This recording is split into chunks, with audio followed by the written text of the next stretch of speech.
আব্দুল্লাহ, আমি আপনার কাছে জানতে চাই,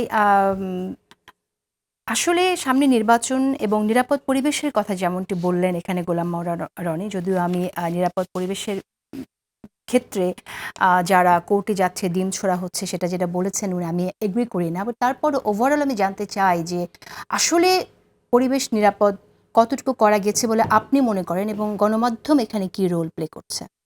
আসলে দেখেন, আমরা 5ই আগস্ট গত বছর যে আমরা মুক্তির স্বাদ নিয়ে আজকে 10 মাস অতিক্রম করেছি। 10.5 মাসের কাছাকাছি সময় আমরা আছি নতুন বাংলাদেশ। এই বাংলাদেশে দৃশ্যমান অনেক পরিবর্তন তো এসছে, এটা অস্বীকার করলে সত্যকে অস্বীকার করা হবে। আপনি এই 10.5 মাসের চিত্র যদি দেখেন, তাহলে আগের মতো আমাদের যেমন আগে আপনার এরকম একটা টক শোতে আসতে হলে 10 বার করে ভাবতে হতো নিরাপদে ফিরে যেতে পারবো কিনা বাসায়। কথা বলার আগে ভাবতে হতো যে কি বলা যাবে, কি বলা যাবে না, বললে পরিণাম কি হবে, এই জাতীয় বিষয়গুলো আতঙ্কের জায়গাটা ছিল। এই জায়গায় পরিবর্তন এসছে। আপনি গত 10.5 মাসে রাষ্ট্র এমন একটা, গত 15 বছরে পুরো রাষ্ট্র ব্যবস্থাটা এমনভাবে দাঁড়িয়েছে যে ক্ষমতায় টিকে থাকতে হলে গুম করতে হবে। গুম করে প্রতিপক্ষকে, যারা প্রতিবাদী আছে তাদেরকে তুলে নিয়ে যেতে হবে, আন্দোলনের কর্মসূচি যারা দেবে তাদের আগের রাতে ধরে নিয়ে যেতে হবে। এই জাতীয় যে একটা ট্র্যাডিশন বাংলাদেশে চালু হয়েছিল গত 15 বছর ধরে, 1.5 দশক ধরে, সেরকম প্রমাণ হলো এই গত 10.5 মাসে যে এভাবে গুম করা ছাড়া, তুলে নিয়ে যাওয়া ছাড়া, রাষ্ট্রীয় সন্ত্রাস ছাড়া দেশ চালানো যায়।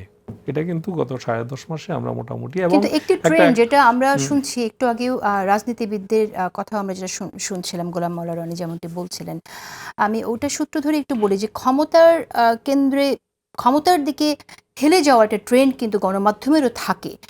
সেটা আপনি এখন দেখছেন কিনা? আমি আজকের একটা ইন্টারভিউ পড়ছিলাম, নাহিদ ইসলামের একটা ইন্টারভিউ দিয়েছেন, সেখানে তিনি গণমাধ্যমের ভূমিকা নিয়ে প্রশ্ন তুলেছেন।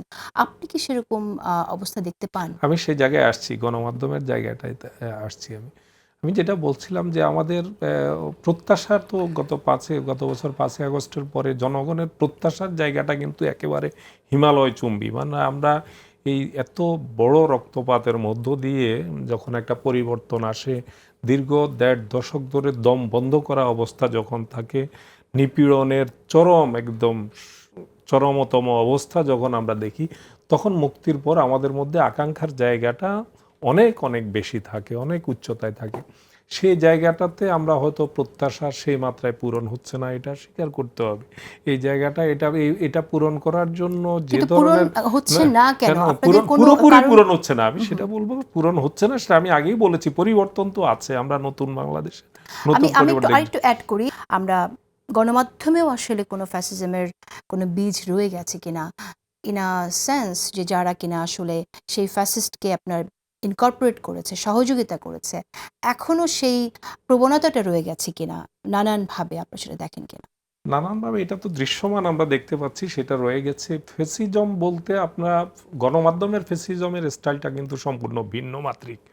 গণমাধ্যম ফেসিজম টিকিয়ে রাখার জন্য কাজ করেছে এই বাংলাদেশের গণমাধ্যম, এবং এটা করেছে তাদের কর্পোরেট স্বার্থের কারণে, তাদের অপকর্ম লুটপাটের অংশীদার হওয়ার জন্য করেছে। তারা নিজেদের যত ধরনের স্বার্থ সংশ্লিষ্ট বিষয়গুলো আছে সেগুলো সুরক্ষা দেওয়ার জন্য ফেসিজমকে পৃষ্ঠপোষকতা দিয়েছে, সমর্থন দিয়েছে।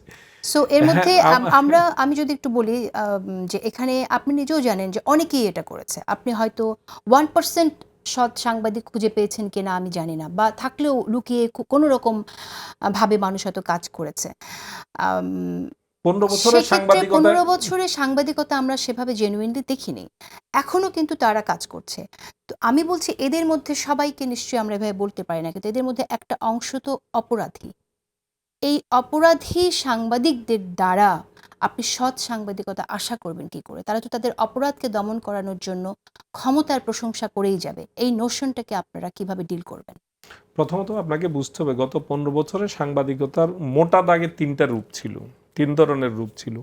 একটি রূপ ছিল তারা পেশাদারিত্বের জায়গা থেকে সাংবাদিকতা করার চেষ্টা করেছে, কিন্তু অসহায়ত্ব বোধ করেছে, যেহেতু ক্ষমতায় যারা ছিলেন তারা ক্ষমতা পাকাপোক্ত করার জন্য প্রথমেই টার্গেট করেছেন গণমাধ্যমকে। তারা জানেন স্বাধীন গণমাধ্যম থাকলে তাদের এই যে তামাশার নির্বাচন করা যাবে না, রাতের ভোট করা যাবে না, এগুলো জনসম্মুখে বিশ্বের কাছে, দেশের কাছে, মানুষের কাছে এগুলো প্রকাশ পাবে। এই জন্য প্রথমেই তারা এসে যেই কোনো ফেসিবাদী, যে কোনো স্বৈরশাসক প্রথমেই কিন্তু তার শাসন ব্যবস্থা, তার চেয়ারটা পাকাপোক্ত করার জন্য, দীর্ঘস্থায়ী করার জন্য যাদের যেই অর্গানগুলোকে টার্গেট করে, এর মধ্যে গণমাধ্যম একটি। তো যে এই যে যেই কথাটি বলছিলাম যে 3 ধরনের সাংবাদিকতা আমরা দেখেছি গত 15 বছরের শাসনে। এক হচ্ছে যে চেষ্টা করেছিলেন কিন্তু এই চোখ রাঙ্গানির কাছে অসহায়ত্ব বোধ করেছেন। আপনি দেখেছেন যারা দুই একজন ভালো সাংবাদিকতা করার চেষ্টা করেছেন, পেশাদারিত্বের জায়গায় থাকার চেষ্টা করেছেন, তাদেরকে বিভিন্নভাবে ভুয়া মামলায় জড়িয়ে, তাদের ইভেন একটা ঠুনকো একটা ঘটনায় হত্যা মামলায় আসামি করে দিয়ে তাদেরকে এক ধরনের জিম্মি করে ফেলা হয়েছে, বাধ্য করা হয়েছে তাদের বসংগত সাংবাদিক হিসেবে তাদেরকে কাজ করার জন্য। দ্বিতীয় আরেকটি জায়গা ছিল, তাদের দ্বৈত চরিত্র ছিল। তাদের হচ্ছে যে একদিকে সাংবাদিকতার রূপে তারা দেখিয়েছে যে তারা সাংবাদিকতা করতে চায়, প্রকারান্ত একই সঙ্গে তারা ক্ষমতার যে হালুয়া রুটির অংশীদারও হতে চেয়েছে।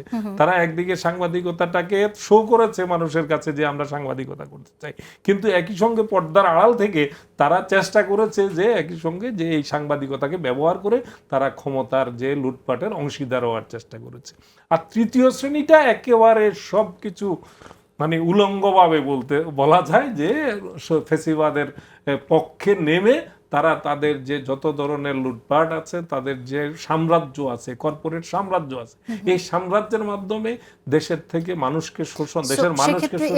এরকম একটা পরিস্থিতিতে এই গণমাধ্যম দিয়ে আপনি নতুন বাংলাদেশ বিনির্মাণ যে হবে, কিভাবে হবে, আপনাদের কোনো অ্যাকশন না, প্ল্যান আছে? সেই জায়গাটাতে আমাদের মধ্যে হতাশা আছে। ব্যক্তিগতভাবে আপনি জানেন যে আমি সংবাদকর্মী এবং সাংবাদিকদেরকে নিয়ে কাজও করেছি। আমি বাংলাদেশ ফেডারেল সাংবাদিক ইউনিয়নের 2 দফায় 2 মেয়াদে মহাসচিব ছিলাম, 1 মেয়াদে সভাপতি ছিলাম। পুরো সময়টাতেই এগুলো নিয়ে সাংবাদিকদের অধিকার নিয়ে লড়াই করতে হয়েছে এই পুরো 16 বছর জুড়েই।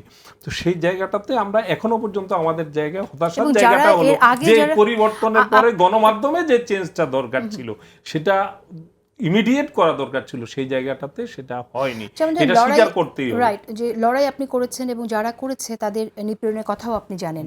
আপনারা কি বাইরে যারা আছে, যেমন যারা কাজ করতে পারেনি এবং এখনো দেশে ফেরেনি, আপনারা কি তাদের কারোর সাথে কথা বলেছেন কিনা, বা যারা নিপীড়িত তাদের সাথে কোনো নেটওয়ার্কিং আপনারা ডেভেলপ করেছেন কিনা? সেটা সবসময়ই ছিল।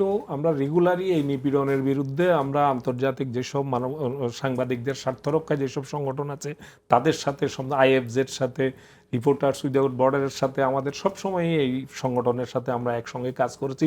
যেই কারণে আপনি দেখেছেন যে যখন 2009 সালে যেখানে বাংলাদেশের অবস্থান ছিল বিশ্ব গণমাধ্যম সূচকে, যেখানে 121তম অবস্থান ছিল, সেটা কিন্তু আমরা সর্বশেষ শেখ হাসিনা যখন ক্ষমতা ছাড়েন তখন 163তম অবস্থানে অবনতি ঘটেছে। এই তথ্যগুলো নিপীড়নের চিত্রগুলো আমরা তুলে ধরেছি বলেই এটা আন্তর্জাতিক সংস্থাগুলো যারা এগুলো নিয়ে কাজ করে তাদের নজরে আসার কারণেই কিন্তু এই সূচকে ধারাবাহিকভাবে এইভাবে পতনের ঘটনা ঘটছে।